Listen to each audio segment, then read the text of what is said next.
merry-go-round. It's like, Yes. here we go again. It's like, they're all saying, come on, come on, come on. I said, sometimes I'll say, I know I'm going to just end up getting dizzy and nauseous. I'm going to throw up and then I'm going to get off. So why don't I just not get on? Yes. Yes, it's true. And it's moment by moment. In this moment of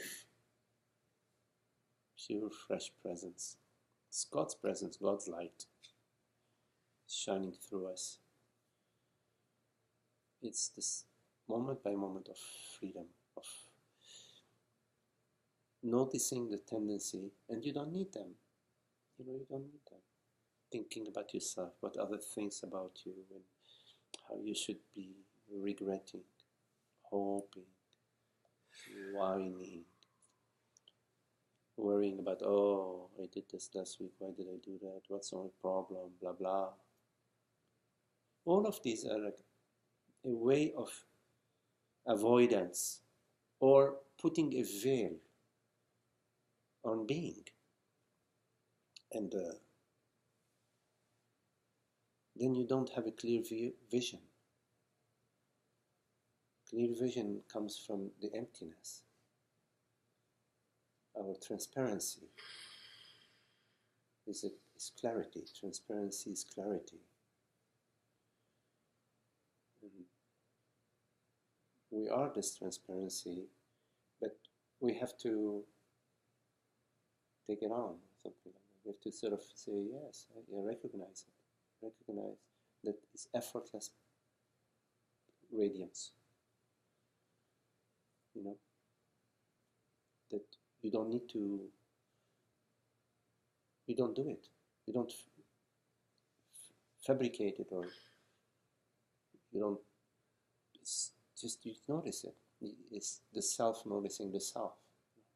Right, so I'm going to throw this one out there. Is there something that is a sort of psychic body that is perceived or falsely thought of as a kind of parameter of the physical self, that in fact you have enormous ability to reinvent and penetrate through just by seeing it as it is? And the way that it manifests itself is that your whole neurological system and the whole configuration of personality and so forth, it represents a series of habits and repetitions and ways that you want to see things. And just by being still, you begin to see that that is the case, and what arises then is not feeding into that. It is not reinforcing that configuration or even that personality dimension, that psychic body, and you're just letting it go. I mean, that may not be the optimal word, but you're not feeding it. And as a result of that, a space opens up that doesn't really have a dimension to it. It doesn't, in fact, body isn't even the word. It's just that you're no longer in that psychic body. Yes, yes, yes. But the whole image of the note, you think you can picture yourself, and energy moving around in your body, fine. But in deep meditation, you're not in your body. That's the whole point. Mm-hmm. Yes, yes. And so we're just really talking about recognition of that fact, and not fighting it, not struggling with it, but just letting it be true, and being able and allowing yourself to move around within that. Yes, yes. Now, you speak of the body as still as something. Yeah, I think what I'm saying is that it isn't. Yes, yes, that something is, that body is an emptiness. And that the travail of letting it go is so simple upon the recognition of the emptiness of this entire process. Yes, so the whole thing of, like, let's say, kind of just seeing that things are not there at all. Like, this is my back, and this is the outline of the back, and Yes. this is going on, and none of that's really there It's at all. all mentation, yes. Yeah. Yes, right. Right. Okay. Yes, and mentation is empty. Forms are a form of mentation. Perceptions and sensations are a form of mentation. It's mind. They're equally empty. And therefore, all the efforts that we do are empty because they pertain to empty structures.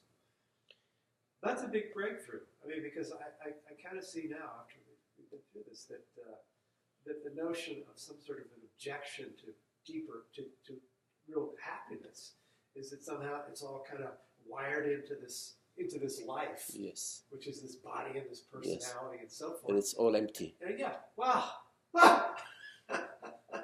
Yes.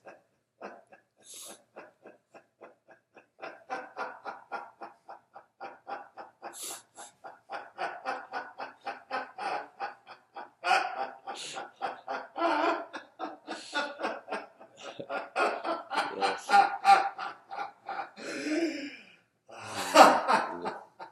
It's very beautiful. Very beautiful. That's releasing. Yes. Yeah. Yeah.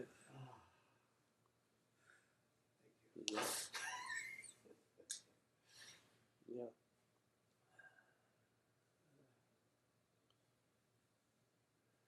It's the illusion of holding on, the illusion of holding on. And at the feeling level, it feels sometimes so strong, so real.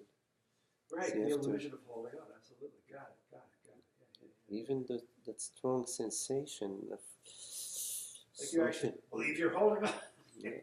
You can't hold on. Yes, you can't hold on. And that sensation, when you go to it, because it's always there close to you, which is really beautiful, because you don't have to go far when something is bothering you. You feel it right there. You don't need, you don't need to go to a psychiatrist to explain it to you. You go right to it. It's right there for you. It's given to you. In a way, it's God's gift to tell you, hey, go to it and see how empty it is.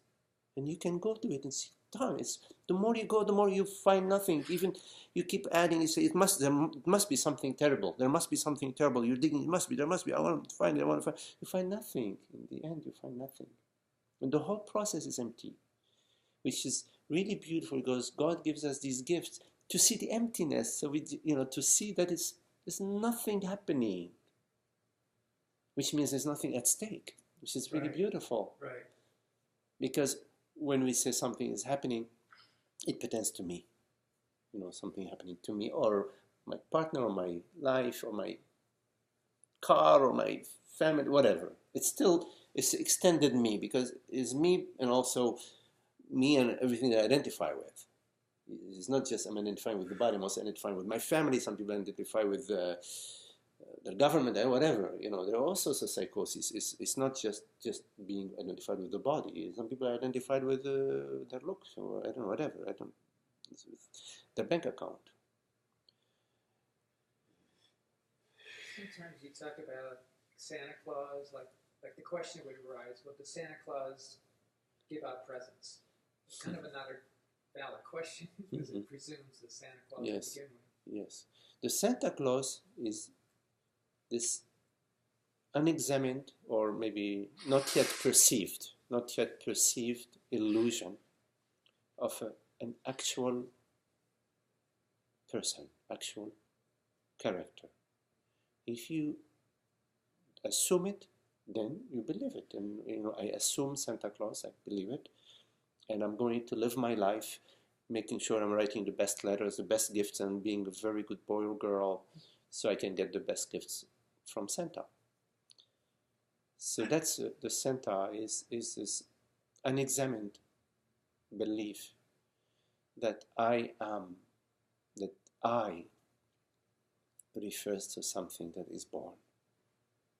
So the invitation is always to examine that in this moment, because you cannot do an examination tomorrow, or you cannot do an examination yesterday. You're always contemplating or doing the inquiry in this moment.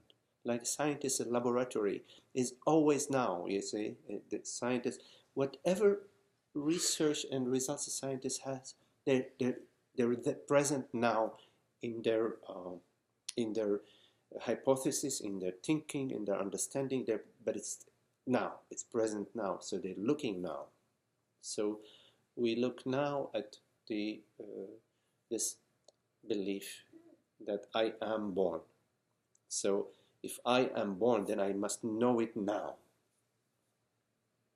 So I ask myself, now am I born? What evidence do I have now that I am born? I don't find any evidence.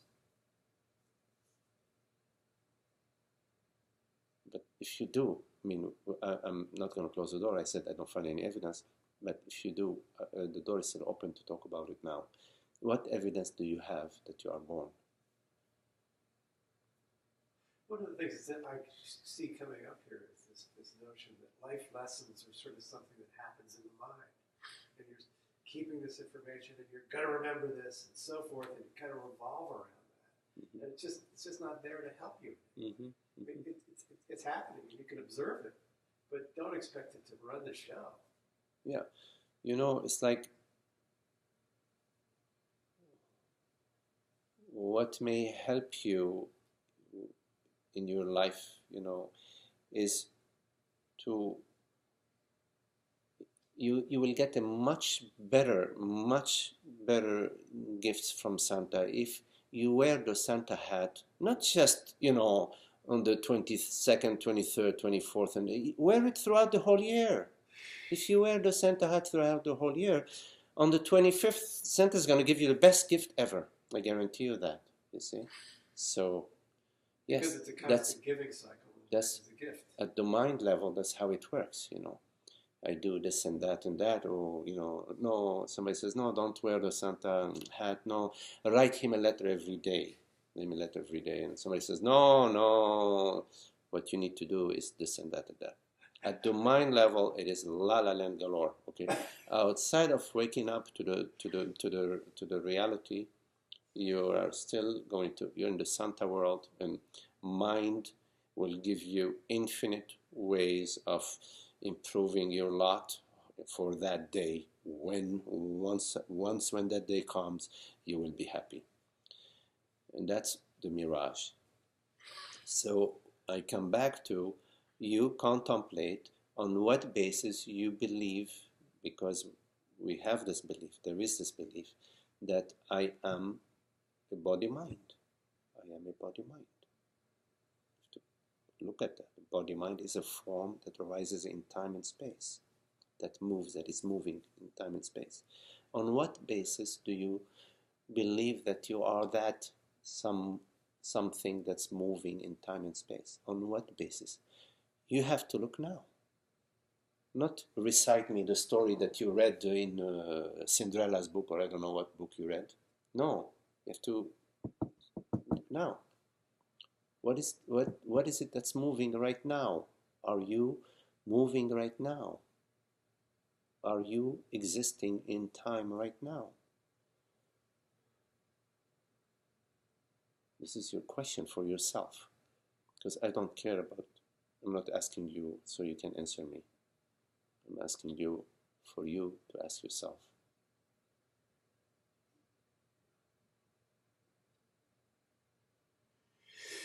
But you cannot go to your archives for an answer. Say, okay, wait a minute, I have the answer, it's in that folder, and you go to the folder. You cannot go to your archive because there's no archives. It's all now. You have to answer right now. On what basis do I have this belief? What grounds are there? What evidence is there that I am existing in time and space? What is time right now? You have to go to think about time, because right now there is no time. Oh, time, he asked me about time. Time, yes, wait a minute, I know. So you're gonna go bzzz, your computer, you know, the CPU, you're gonna go to those subroutines, time. Oh wow, I have a lot of stuff, you know. But all of that is a download, you see, because I'm asking now. I'm not asking you about go to some subroutine and so on. No matter how quick you are, and you know you're quicker than the computer, still that's, you gotta be, you know, that's quick, not quick enough. It's gotta be immediately now, you see, immediately now. And if you go to the immediacy of presence right now, you don't have any evidence that you are born. outside of thought, which is the archives. If you are clear about that, not for me, for yourself, if you are clear about that, really clear about that, then you have to live that clarity. Why would you be clear about that and then continue to live like, yeah, I am aging, I am growing, I am coming, I am going, this is happening to me, that's happening to me, me meaning some organism in time and space, right? Like our old subroutine. I'm saying if you come to clarity that in fact there is no evidence that I can come to right now that I exist in time and space, I need to stop. I need to stop and stay right there because I'm coming upon something really, really important. I'm coming upon something that's earth-shaking in view of how I have been living for the past centuries. I'm coming to something earth-shaking.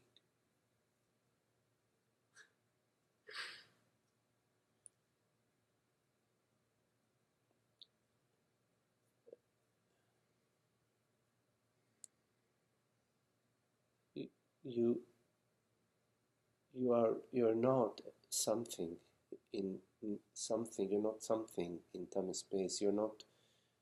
That's just a mentation. It's a bad inheritance. Bad inheritance. You don't hold on to it. Remain as that presence, that pure, pristine, transparency, transparent presence. That's effortless. It's God's light. Celebrate that. Say yes to that. Moment by moment, be that. And then one comes up, which is kind of, I'm sure, you can almost feel the mind body wanting to get back in the game. I mean, it's like, there it is. Well, I'm in on this. Yeah, well, but you are the boss. The mind is not your boss.